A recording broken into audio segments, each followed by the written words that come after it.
All right, my name is Dan Paskett. I'm from Pinnacle Title, and today we're going to be talking about title insurance and why it's so fun and why it's such a great thing to have. No, I do love title insurance. I love the industry, the whole real estate market, everything about it. And I like to think about title insurance as kind of comparing it to car insurance that you would buy for someone else. So to begin, I always talk to my agents about buying a policy of car insurance. When you're looking to buy car insurance, what's the number one thing that you do? You shop around. And shopping around for car insurance gets you typically the best coverage and the best price, but more importantly, the best price, in my opinion.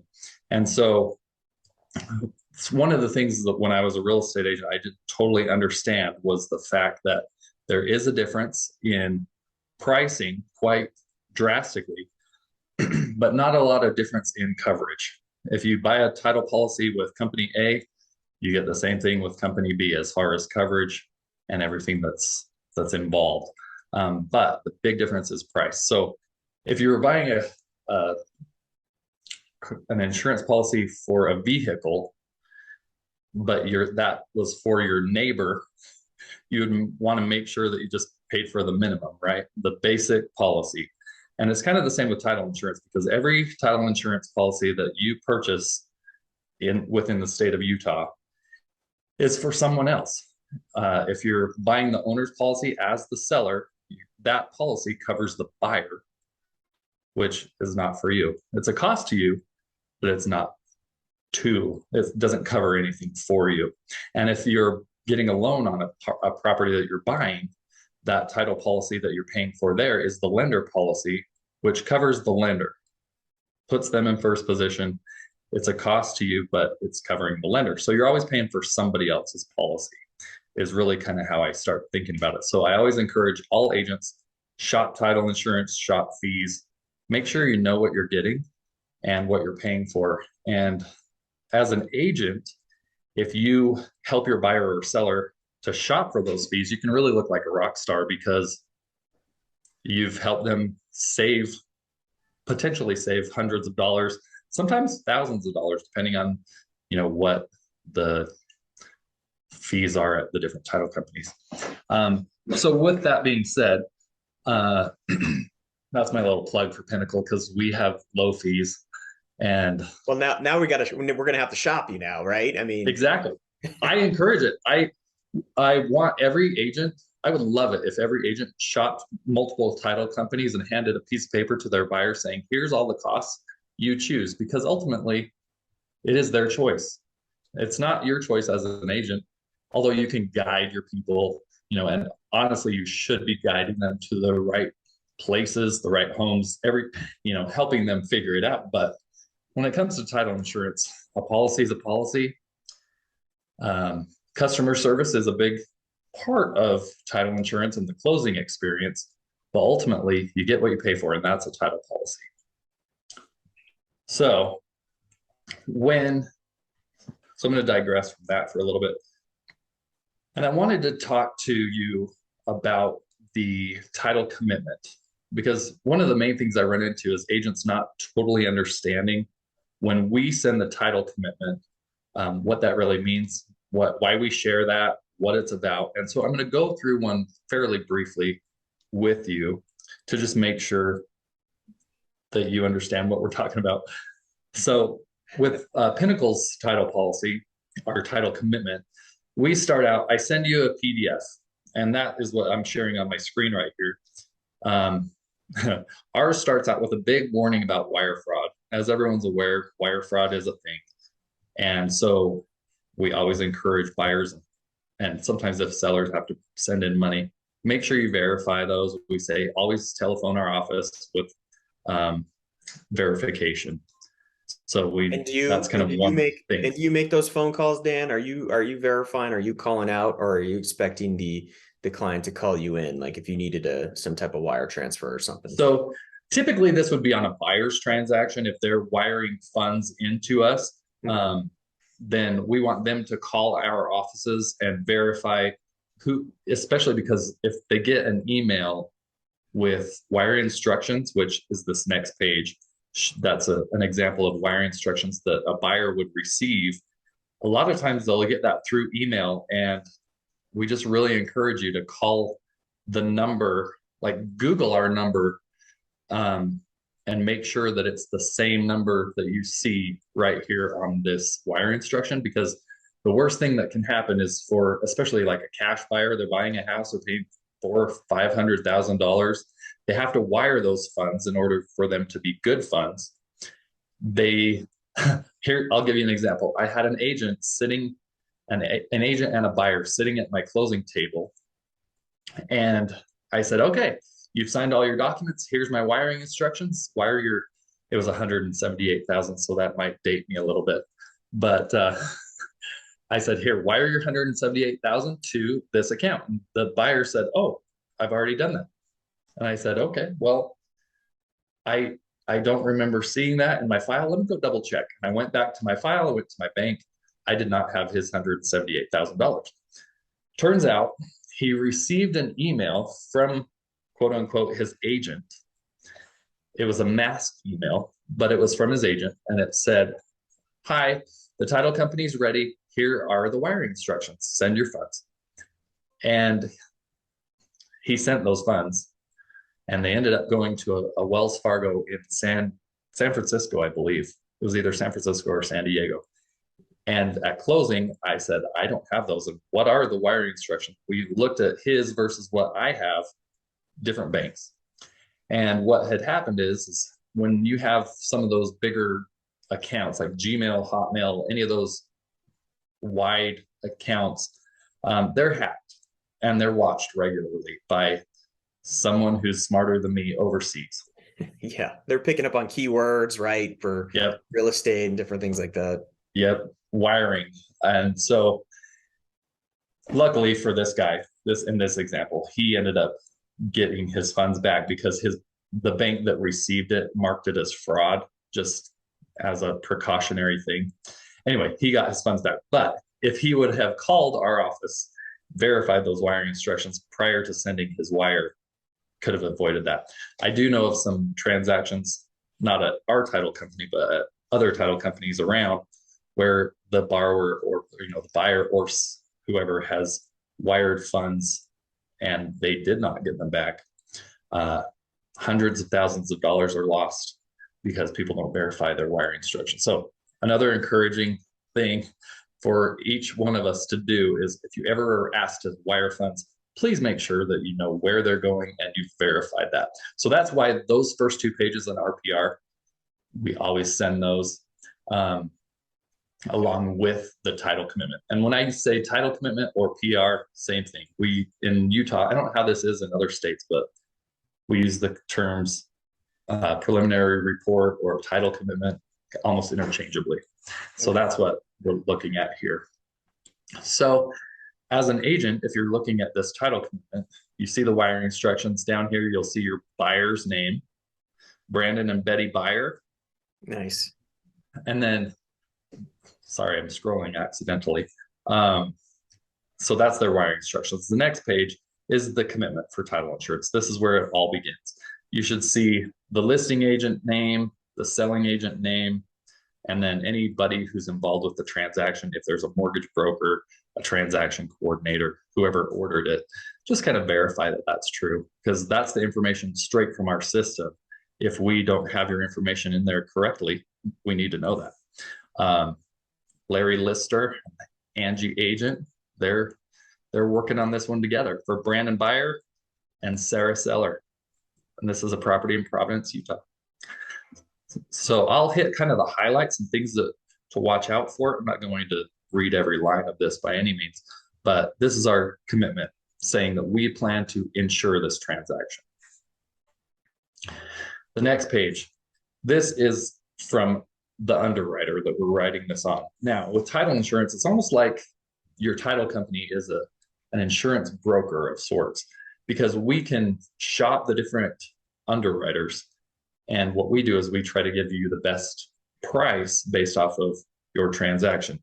So we write probably 90% of our business on this Alliant National Title Insurance Company, because they provide the necessary things in our mind, plus they have really good rates and we don't overcharge our clients. So this is their commitment, stating that they plan to issue that policy based off of the commitment conditions that I will show you hereafter. And a lot of times in Utah, you'll see First American is a big national company, but I was talking to an agent the other day where they said, your title commitment said First American on it, but I thought I was with Pinnacle. Well, yeah, it's because they're an underwriter as well as a title company here in Utah. And so it can be any of those. But if your buyer or seller has a preference on an underwriter, we can, use that underwriter. But 9 times out of 10, we're just using who we regularly use and write with. Okay. So Schedule A. This is where I get into what I call the meat and potatoes of your transaction, because this will show you everything that I know, and hopefully it matches what you know about your transaction. So in this case, the effective date of the title commitment was May 2nd of last year. That doesn't really matter 100% other than it should be a fairly current date. And that date actually shows you what the county records, how up to date they are, because that's the date that it was pulled. And then number 2, the policy is going to be issued. This would be the owner's policy, and it's based off of the sales price of $710,000, and it's Brandon Betty Buyer. Then you'll see the premium, which would be your seller's fee in Utah. I know other states you charge it to the buyer, but in Utah we typically charge it to the seller, and so that's that $2,891. That's their title premium for a transaction at $710,000. Okay. Then, because the buyer is getting a loan, VIP mortgage, we have to show who we're insuring on that, what the policy amount is based off of, which is the loan amount of $568,000, and then their title premium of $1,404. The lender will require certain endorsements. Standard endorsements with Alliant National Title are the $55. There's 3 standard endorsements, and we list them there. Okay. And we could talk about those all day and what potential endorsements could be, but every lender kind of requires standard, and then some require additional endorsements. Then the estate or interest in the land described or referred to in this commitment is covered herein is fee simple. That's how we're going to transfer title. And then here's the number 4. If you're the seller side, I want you to pay attention to this, because in this case, title to this estate or property is in the name of a trust. So Sarah Seller and Stephen Seller, they're the trustees of their own trust, and we have the date of that. And that is directly pulled from the county record, showing this is who holds title. This is who needs to sign off. I've had it randomly where Joe Smith was signing the contract, but he really had nothing to do with the actual title of the property because someone else owned it. Right. So be very aware of who we show listed as the seller in this case, and that's their vested interest. Okay. And then we refer to the legal description and the parcel number. So on this page, Schedule A, I'd like you to verify as an agent everything that I have here, because if any of that's wrong, we got to fix it. But typically we pull all of this information from your purchase contract, and then look at county records, and we pull this, I should say, we look at your REPC or your purchase contract, and then we pull the county record to get the actual information. So some of your purchase contract information could be incorrect.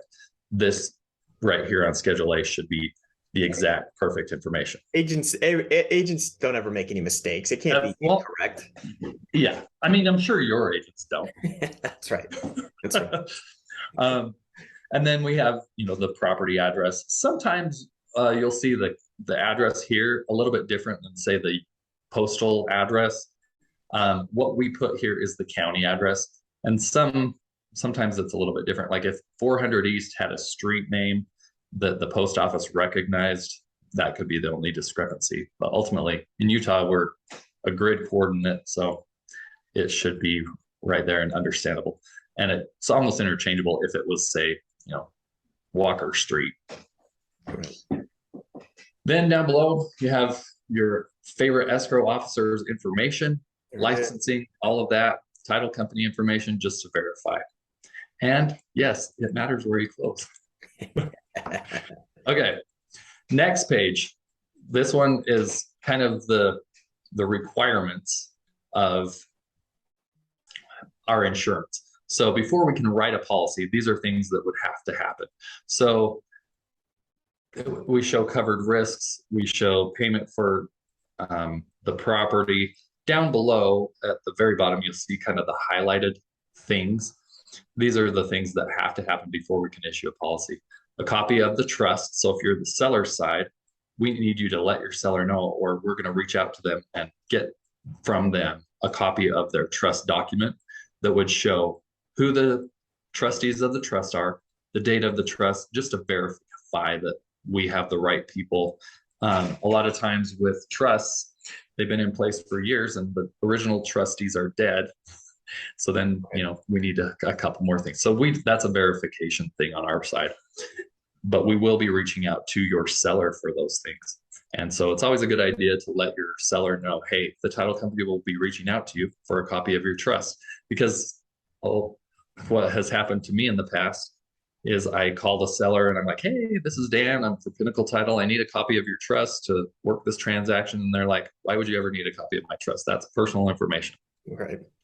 If an agent can give them a heads up, that makes my job a little bit easier. Sure. Then obviously the seller has to execute a warranty deed. And if there's a mortgage, the trust deed or mortgage needs to be executed by the buyer. Reconveyance of any past liens or current mortgages that the seller has would be we need to clear those types of things. So this is kind of a basic, here's our requirements before we issue a policy. I don't expect you to really care as much about this page because this is what I'm going to do, but understand why I would be asking a seller for some of those things. Then Section 2. Section 2, what is an exception? Like generally, an exception to any rule means that here's the rule, but there's exceptions to it. So it's not quite 100% hard and fast rule. Same with title insurance. Standard exceptions are things that wouldn't be covered by the title policy. So number one there, I'll kind of hit a couple of these, but number one, basically you have to have your taxes paid. So if you're behind on taxes, we got to catch it up before we issue the policy. Otherwise, it's an exception to the policy. So we'll catch up taxes. Anything that's, what do I want to say, an easement, mineral rights, anything that we don't really know about 100% would become an exception to the policy. So 1 through 8, those are standard general exceptions on every transaction. Number 9, where we get into special exceptions, these become very specific to the actual property that we're going to insure. So number 9, we refer to the taxes, whether they're paid or not. So that gives you an idea. In this case, this is from last year. 2022's taxes were paid, and there's the amount. If taxes were not paid, of course, we're going to let you know right here. Taxes are delinquent, and here's the amount currently. Then we say a few things like where the property is located, if there's any water rights that are not shown on public record, those become an exception. So if there are water rights that are supposed to be with this property, sometimes we need to know that because they're not always on county records, which we could talk forever about water rights in the state of Utah. They're very important, and a lot of times we don't know class, right? for sure. Any reservations in the land, any mineral, metal, any rights like that that are within the property that we didn't find, that becomes an exception. And then easements rights away, we don't cover the actual right of way, but we show it on the plat map and all of the things. So I'm moving on to the next page. so that I don't bore you to death. Um, so this is specific to this property. There is an easement, which we show. Yep, right there. It was for a neighbor to come across this property, number 14. And then also number 15, a utility easement. So kind of general things, sometimes your utilities run right through the property, and it was recorded correctly and everything. So it is subject to that. It's also subject to a non-compliance agreement. So whenever you see the word non-compliance on a title policy, you got to ask your escrow officer or yourself, what does that mean? In this case, they had a deck on the property that was never finally inspected by the county inspector that needed to sign off on it. So then the county posted this certificate of non-compliance, a notice of non-compliance. They recorded it on the title to the property. So here's something that you're like, it should be a red flag. That seller needs to do something. And as the title company, we'll be asking, what are we going to do about this notice of non-compliance? How are we going to remedy this? Right. Then in this number 17, 18 and 19, you'll see 3 mortgages. Now, when you listed this property, your seller said, yeah, I have a first and a second mortgage. My first is with Wells Fargo. My second is with Golden West Federal Credit Union. So then you see number 17, you're like, wait a second, Dakota Bodley, who the heck is that? Which he happens to be an agent here in town. And I put that on there just for an example when I went to his meeting. But this is an old trustee that was not cleared from title. So at one point, Dakota Bodley owned this property. He probably sold it to the sellers. Nobody ever reconveyed or cleared this. So it's still on title. It's an encumbering, it's encumbering title. It's a cloud on title. And so we, as the title company, before we really issue the title policy, will make sure that to get that cleared. And there's a bunch of different ways that we can do that. Ultimately, it would be great if Wells Fargo would just release it from title, but they have not yet. So when you see something like that, my preference would be that you ask me about it first, just to verify, like, what is that? And then talk to me about how I'm going to clear that, because it's encumbering your sale. And then obviously 18 and 19, because your seller told you, hey, I have a first and a second, these would make sense. And these are the mortgages that we would hope to obtain payoff information for. Now, with number 19, a lot of times that is a line of credit, which that's what it shows here. And if they've never drawn on the line of credit, the balance is 0, it's still encumbering the property. So we need to make sure that we get a closure letter. Sometimes there's a fee to close that account. Or if it does have a balance, we need to know what that balance is. On a side note, it's always nice to let your sellers know, don't draw on your line of credit since we have your house under contract, because that will change your payoffs and everything. But all of these things you should be fairly familiar with if you're the listing agent. Now, if you're the buyer's agent, you understand all these things will be cleared before your buyer gets title free and clear. Do you have questions about those things? No, I'm pretty good on that, Amy. Yeah. Okay. All right. Well, we have a couple notes down here. It's a revolving line of credit, just some informational stuff down below. The next page, chain of title.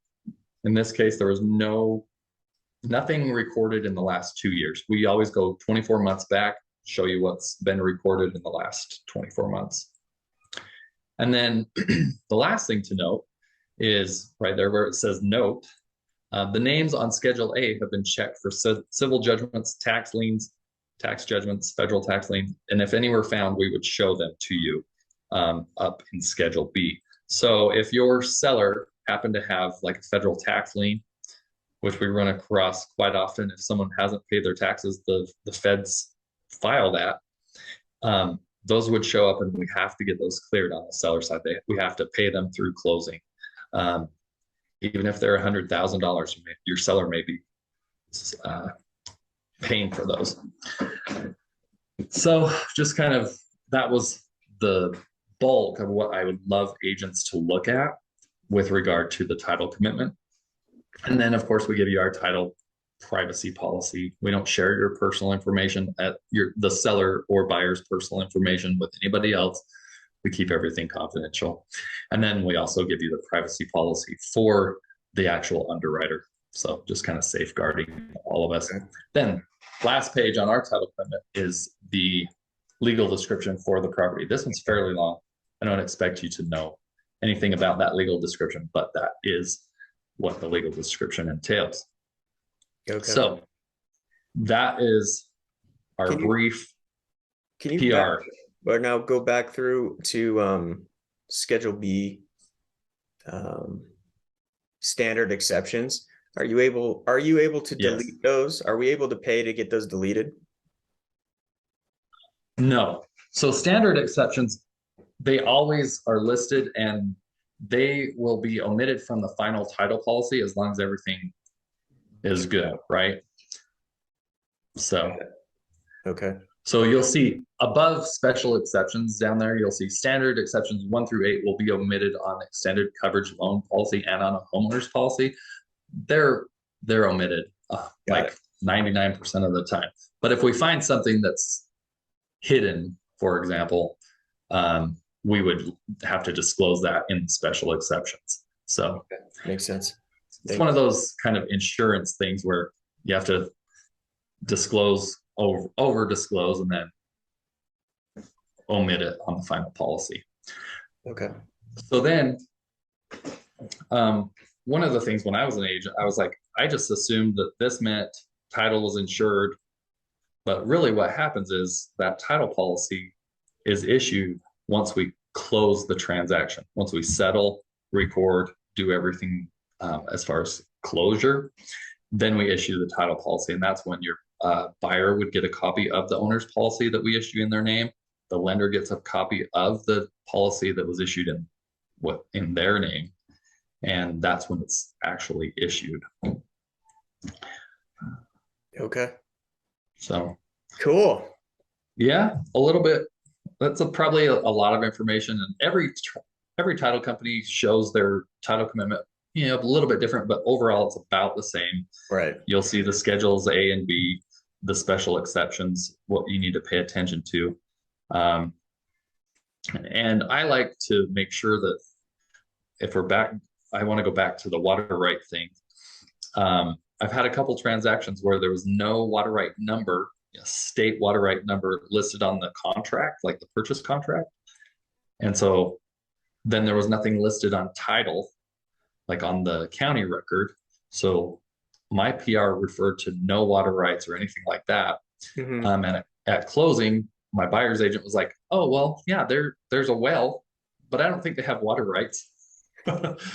So Nice. If there's ever any water rights, just let's all double check and make sure that we have them listed and we get them transferred correctly, because water rights is a whole other thing that's not very fun for title companies to handle. Yeah, between water rights and water shares and all Yes. that, Yeah, I like no surprises, and that's what I'm hoping that if you read the title commitment, there should be no surprises. If you don't see something, you can call us and talk to us about it, and maybe it's a surprise to us and we can figure it out after that. But what I don't want to have is at closing anything that's a surprise. That's the thing I hate the most, is a bad surprise. Yeah, and when it comes to closing, those surprises are typically pretty bad. Yeah, everybody looks bad when there's a surprise at closing, because your buyer or seller looks at you as the agent, they're like, what? And then you look at me as the title person, you're like, how did we miss this? Yeah. So let's all look good is what I think. Sounds good to me. I wanted to talk about rates just a little bit. Okay. And understanding the different types of policies. Once again, owner's policy is what the seller pays for. Every underwriter will issue one or both of those owner's policy and loan policies. And for the most part, it's always based off of the loan amount or the sales price. for those respective policies. They do vary somewhat. The actual policy premiums vary, but not wildly. Probably by a couple $100 depending on which underwriter. Then the fees are what you can really save some money on. However, if we're looking at an owner's policy, and especially over the last few years where people are buying and selling quite a bit, we have what we call a reissue rate. And if you're not familiar, a reissue rate would be issued when there has been an owner's policy issued within the last, it really could go up to 10 years, but within the last 2 years, it really saves you a lot of money. And I like to think about reissue rates on the owner's policy, just like a commission that your seller asks you to discount your commission. Sometimes you'll do it, sometimes you won't. But in our case, we issue a standard policy typically, unless someone says, hey, is there a reissue rate? And usually it's the agent asking us, hey, on John's house, I know they bought it like last year. So is there a way that we can do a reissue rate? I'll look into it. And of course, if there is, I want to save your seller some money. So I'll do my best to get that reissue rate. It's typically 80% of the standard premium. So it can save 20%, and 20%, depending on the size of your premium, can be quite a bit. Yeah, absolutely. And almost every underwriter offers a reissue rate policy. Sometimes it is really beneficial, like I said, and sometimes maybe not as much, but hey, it's worth asking. It's just like when your seller says, hey, can you list that for 5% instead? If you like them, you might do it. Or, I don't know what your policies are as far as commissions, but that's kind of how I see that reissue rate. I don't just offer it to everybody. Oh yeah, we have reissue rates for everyone, because then we're not making money. And let's face it, we're all in business to make money. So I don't want to take all your whole day, but I wanted to wrap up with a couple things. What would the title company need from you as an agent? First of all, and you guys are probably better at this than others, but first of all, I would like a full contract with signatures in all the correct spots. Yes, that's very helpful. Yeah, both buyer and seller. I know it shouldn't be foreign, but I do receive contracts regularly from agents who haven't got them all filled out. I'd love to have it all. Yep. If you're the seller side, we need contact information for your seller, and it would be nice if you let them know that we'll be contacting them, because if they have a mortgage, I'll need their social security number in order to request the mortgage payoff. And a lot of times they're not told that. And so when I call and ask them for their social security number, they're like, who is this guy? And why would I give my social security number over the phone? So that's one of the things. We need their email address, because we do send out like an e-sign document, phone numbers, contact information for those sellers. And then contact information on the buyer side. I don't probably always need the buyer's contact information, although it would be nice if I have any questions. I usually work through you as agents to get what I need. However, I do need the loan information. If they're getting a loan on the property, then I would need the loan officer's email, phone number, all of that information, so that we can start the coordination process, because we work with that lender to make sure that we have everything that they need and that we're giving them any requested items. But if I don't have that initial contact, I don't know where to send my stuff. So contact information is a huge thing. The next thing that has become more and more necessary is to know the location, physical location of your buyer or seller. Because if your seller is selling a property in Utah, but they actually live in California, I need to know that before closing day so that I can coordinate, make sure that documents that need to be signed are signed in a timely fashion. I've had too many problems where the day of closing, they're like, oh yeah, well, he's a mail out. Yeah. Yeah. So So again, just by listening to the story, I'm imagining that there's not an e-sign to get this done, right? To record and do. well, there actually is. For a seller side, legislation was passed here within the last couple of years where the counties all have to accept an e-notarized warranty deed.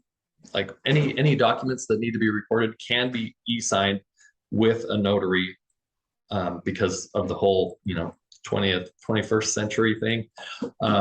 We now can do e-signatures and e-notaries. Okay. But there is kind of a setup process as well. Now on the buyer side, unfortunately, I would love to do everything e-sign. Right. But a lot of lenders are not allowing the deed of trust, some of those documents that need to be notarized. They're not allowing those to be e-notarized. They want them signed in the presence of a notary, physically. And so on the buyer side, no. Seller side, we try to close any seller who's out of state e-signatures, and we just run with that. Like, I love that. I want that to be the case with even if your seller's not out of town and just can't come in, if they wanted to sign at midnight, we could totally make that happen. Yeah, because I would imagine it. I'm imagining that it's going to have to change. I think so too. I don't know how long they can hold out, but exactly. And a lot of lenders are switching, like 80% of their documents are e-signed now, and then they just come into the office and sign with the notary. Those required documents have to have a notary signature. Right. So I think it is shifting, but we're not 100% there on the lending side. Okay. Well, I'm hoping they get on board with that soon. Yeah, me too. It makes it really nice to be able to e-sign those sellers, though. Oh, it's made my life a lot better. Yeah, sure. Commission information. If you're the listing agent or the buyer's agent, we need commission information. And so I always ask for that. Just with your contract, if you've sent the commission information, I'll verify it before I put your settlement statements together, but we have to have commission information in order to be correct. Okay. And the big thing nowadays that I'm seeing more and more, it used to just be gross commission. We're seeing a lot more net commission because seller paid closing costs are really high. And so net commissions are a big deal. And I want to make sure that I calculate commissions correctly. Okay. Let's see. Then my expectation. I don't know if this is something that you plan to do within your brokerage, but this is standard expectation. My standard expectation for any agent, which I know is asking a lot, is with regard to this title commitment that you just looked at after Pinnacle sent it to you. Review that with your client. That would be great. A lot of agents will send that to their client with no explanation.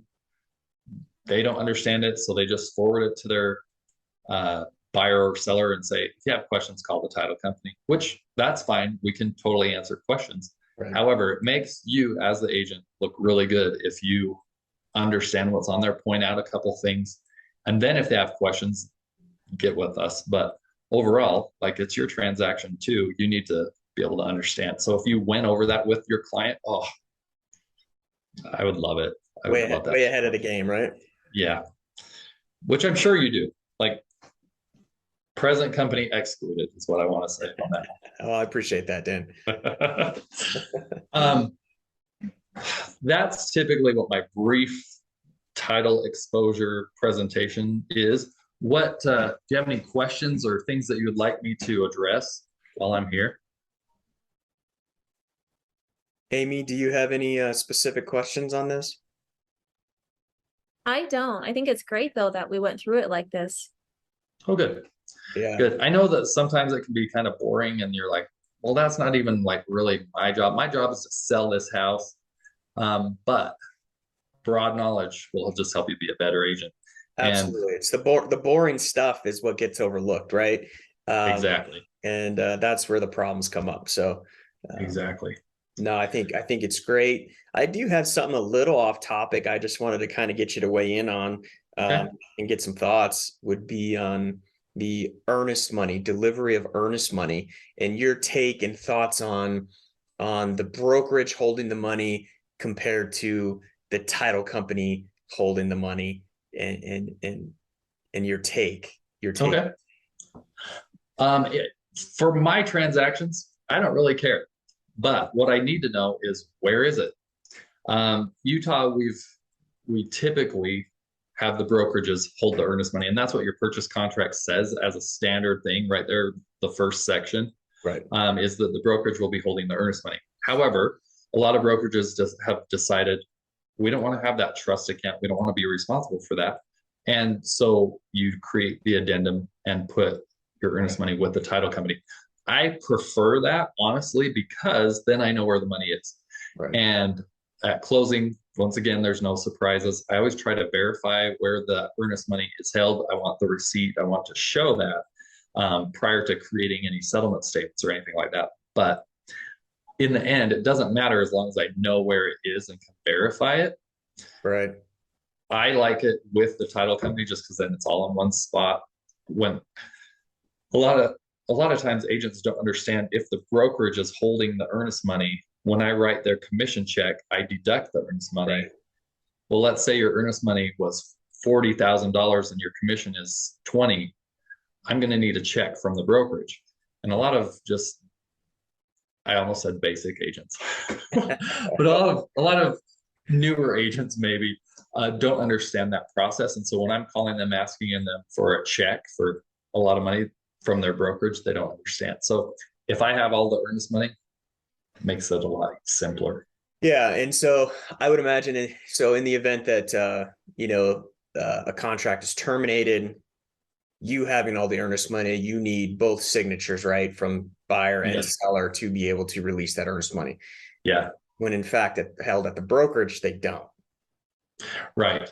Yeah. It depends on why it's going to be released, and what the contract has said, about the release of earnest money, which party it's going to and whatnot. As a title company, you're always looking for both parties, right? As the title company.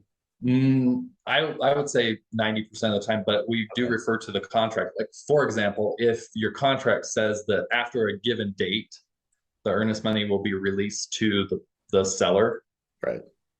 We'll just plan to do that. I'll verify with the agents that that's the case, but we're performing according to the contract. But let's say in a case of a cancellation, I would prefer that I have both signatures so that both parties understand, as of this date, that earnest money was given to either buyer or seller. Okay, got it. Cool.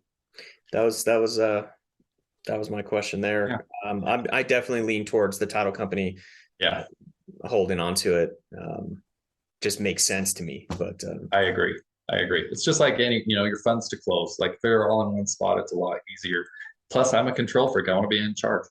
Yeah, exactly. Right. I feel like it's backwards. I feel like the contract should be, where's the title company where the earnest money is being held? Oh, you want to hold it yourself? Here's an addendum for that. Right. I feel like it's backwards, but yeah. All right. Yeah. Cool. Okay.